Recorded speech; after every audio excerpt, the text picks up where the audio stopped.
And the last working group is working group G, which has a big task, actually. We've called it One Health Microbiome Partnership, and it's the, in our mind, the working group that has to link all the others, basically, and the rest of the society.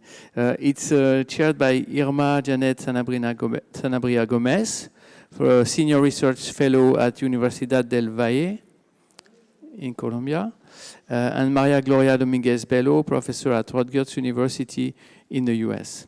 And it's Janeth doing the presentation. Thank you. Hello, Maria-Gloria. Hello. Good morning, good afternoon, everybody. Thank you. Professor Maria,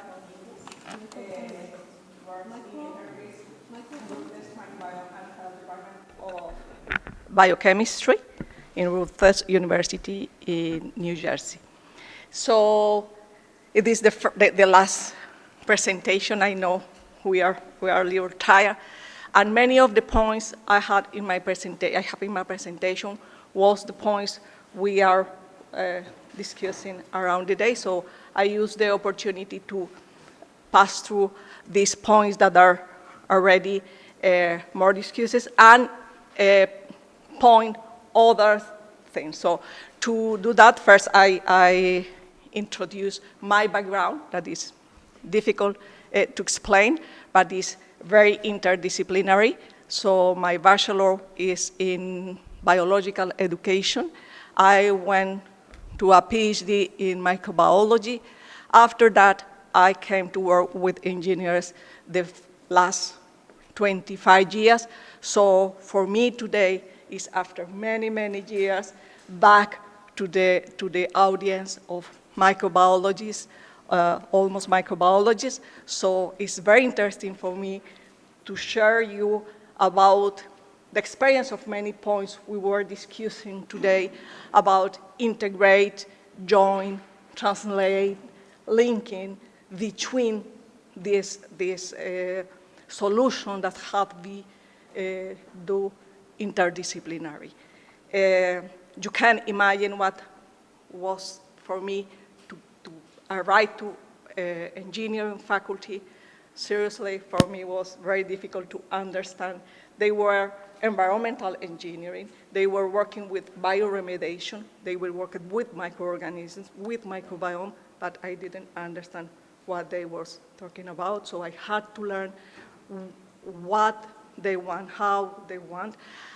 I was part of the group of microbiologists, not many microbiologists, so all the questions they had linking with microbiology, they addressed to us. So we have to work with composting, cleaning, air, wastewater treatment, many subjects. And for engineers, it's not important to see individual microorganisms at all. They only look for function and what they can do, and they drive system to obtain the main functions of microbiome they need. So I begin my experience with microbiome in this context.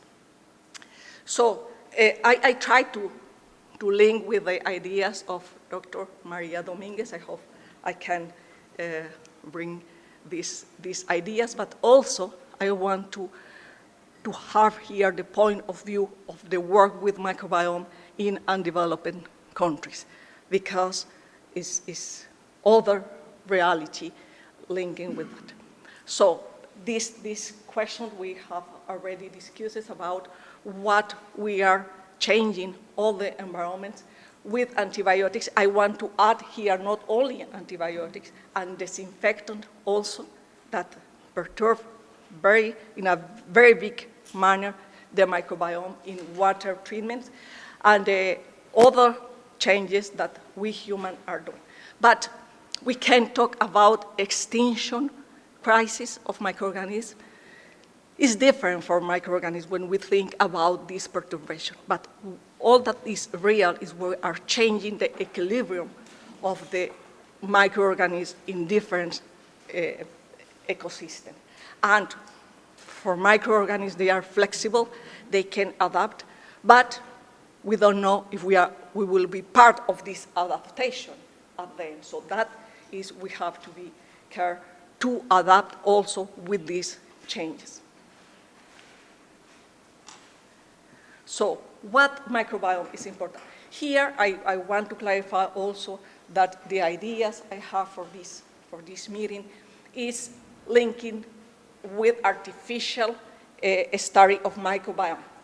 During all the day, we have listened about natural ecosystems, water, human, but also this artificial ecosystem that is wastewater treatment and bioreactor specific, that we begin with a specific bioreactor to very specific system to develop the products with a whole microbiome. So we recognize that using the power of microbiome, we can obtain good results. But one thing that is important, we have listened carefully all the day about the specificity of microbiome of different individuals. What we are found using bioreactor working in different ecosystems is that there are, as Dr. mentioned about Akkermansia, we found other microorganisms that seems common in any ecosystem. Fixing bacteria, CO2 bacteria, we have found it even in human gut microbiome, in all wastewater treatment, even with a big amount of ammonia inside. That we thought will not exist this bacteria in this system because the amount of ammonia, but we found this bacteria. So it gives us the idea that these functions, fixing nitrogen and CO2 nitrogens, are prevalent around the ecosystem in the world. So one important thing is how to transform these ideas of microbiome in solutions. In my opinion, the scary question when you are working with engineers is when something you achieve very well, there is something perspective. And they say, okay, I need for tomorrow 2 tons of this. It's really nice. So it's really scary. So we're not used to think about escalation of the byproducts of microbiome. And it is very important because it is not solution for some people, it's solution for whole humanity. So now the solution have to be huge, also as problems as big. So it is important to think about that. And for this reason, to work together with engineers is important. Other thing that, in my opinion, is important and will be difficult, not only for the technical reason, but for the ideas we have with microorganisms. We learned use it, isolated microorganisms. So work with microbiome, work with mixed culture of bacteria is other thing. But we have to go to this thing and cultivate it in bioreactor and obtain results from bioreactor using this consortia. We work with, as we call, assembling microbiome. That is microbiome that we drive in bioreactor with specific nutrients or specific environmental conditions, and we don't isolate bacteria. I know the problem here is ethical and sanitary questions, but for the moment, all what I can say is that these byproducts can work very efficient, so we are right to replace 50% or more for chemical fertilizer using this methodology to enrich nitrogen bacteria. But of course, in this consortia, there is not only nitro-fixing bacteria. There are other bacteria that maybe are not linking with fixing processes, but are bacteria that are supporting the consortia to give more possibilities to establish in different environments. So we have proved and we have founded the consortia along the time, so it could be a good idea to continue working for this kind of consortia. In this way, it is interesting because you see, these are the scans we will develop from our bioreactor, considering the association of different bacteria after a long time of cultivation. But it is difficult for us to understand the communication between all these bacteria. We use genetic information, and we use certain chemical information, but not big amount of information, so we don't know how these bacteria work together. We just propose one association, but it's important to know the real association inside. With this, working with human microbiome, yes, it is important because we were discussing about the normal microbiome. What is normal microbiome? And the information we have about this normal microbiome is linking with the groups that are more prevalent and more efficient growing. So the byproducts we see and the bacteria or the microorganisms we see are the main bacteria or that are growing more than others.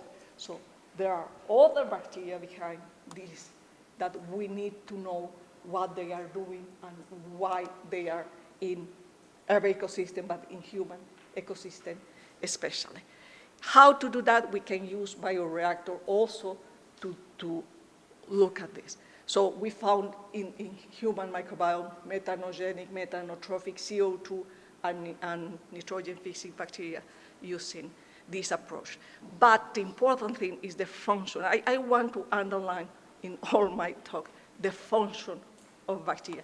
I learned that from engineers, but I want to continue looking about this relation, because there is one thing when we work with genetic information, we lost certain behavior that occurs in bacteria. Normally, the digestion of components occurs outside of bacteria, and many relationships, even some enzymes are assembling outside the bacteria. So when we see DNA isolated, this kind of relation we may be lost. So our idea is to complete that with isolation of enzyme and look for the specific function. So, and here, of course, I show you the idea of using these bioreactors that can drive the microbiome in different ways to have a specific product. With this, we have developed also certain group of ecosystem of microbiome to obtain bioplastics and to obtain, to link algae, for example, the production of algae with fixing bacteria to replace the chemical nitrogen for production of algae. So we have to understand how it works and collect the information of different specialties. One thing I tell you that recently I came to work in the Dr. Elaine's group working with microbiome, and we began to find how long people are working with bioreactors in medicine and with gut microbiome. And it was really difficult to find all the literature because each group mentioned this in a different way. Artificial system, artificial intestine, vessels, or bioreactors, or different names. And it's difficult to join all this information because we use different terminology for the thing. So we have to establish this group of terms that I listen in other talks, and develop a specific group of functionalities that could be useful. So one important thing here is the relation between thought and knowledge, that is not only important to transfer technology. It's important to see our countries also as reservoirs of big biodiversity, because we are. So we can help with this, to all this solution. So we have to try to be reproducible. We have to include engineer work to these developments and work with undeveloped countries. So the last thing I want to underline here is the education, the differences in education. Because I don't know if it happened in developing countries, but in our countries, there is a gap between we are discussing here in this room are what our children are learning about microbiology, biology. They still been thinking that photosynthesis only occurs with oxygen, for example, when we know many years before that there is anoxic photosynthesis. And I can give you many examples. So now microbiology have changed our notion about oxic and aerobic, anoxic and anaerobic, because we know that anaerobic bacteria can be found even when you pump air in the bioreactor. And we can find aerobic metabolism when you measure zero oxygen in certain systems, in certain environments. So all we are changing in our understanding, but this knowledge, these different knowledge are not reaching the students we are forming. So it is very important to integrate this development. And the end of my presentation is the interdisciplinarity. In this, just to finish my presentation, I want to talk about my experience working with engineers. We say interdisciplinary is difficult because you have to understand the ideas of the others. I think it is not the most difficult thing. The most difficult thing is after you understand the ideas, accept that even if it's different from your ideas, maybe the results that we can achieve will be good or maybe better than the ideas you have. That is the most difficult thing. Give the reason to others that are thinking really different. Engineers work and still working micro system as black box. And they are developing many interesting technologies. For example, anaerobic technology that is spread around the world, and with this we obtain methane as energy alternative. They acknowledge, I think, about microbiology, about all the relation of microorganisms inside. It's not the same that we develop in human health. But it is my last message that interdisciplinarity is difficult, but we can do if we accept the point of view of others in the solutions, or to have the solutions. Thank you, Janeth. Thank you very much.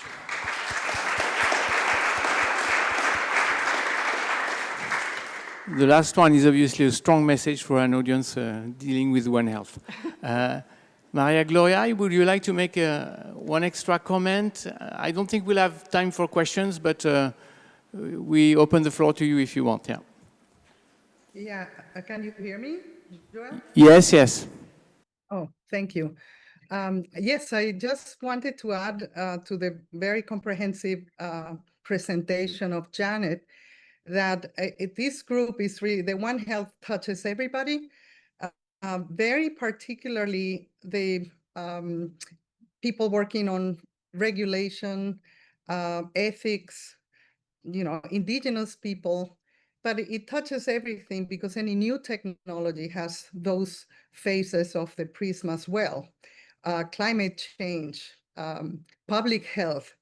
So this is really something that is at the center of all the working groups. And I think it's an exciting group where everybody can really contribute. It would be great to have one question from the public if we have time, Joel. We'll have 2 minutes, so one question. Yes, we have one. Well, Please. actually, it's not a question. It's more maybe proposition for partnership. We've talked about education and the importance of education, but how about partnering with environmental NGOs that they are already on the ground doing amazing work, but maybe partnering with this new idea of microbial education from the One Health point of view? Yeah, so we'll take that. Very interesting, I guess. Yeah, I think that's a great idea. And one point very related to that, the importance of education in developing countries. We are in a world where you don't need a wet lab and expensive reagents to do research. And scientists in developing countries, for the first time in history, they can do science if they know how to analyze data that is available with open access. So I think it's very important to train young scientists in everywhere in the world, even if they don't have the money to do expensive wet lab work. Well, we'll take that as the final message. Thank you very much. Thank you, Maria. Thank you, Janeth.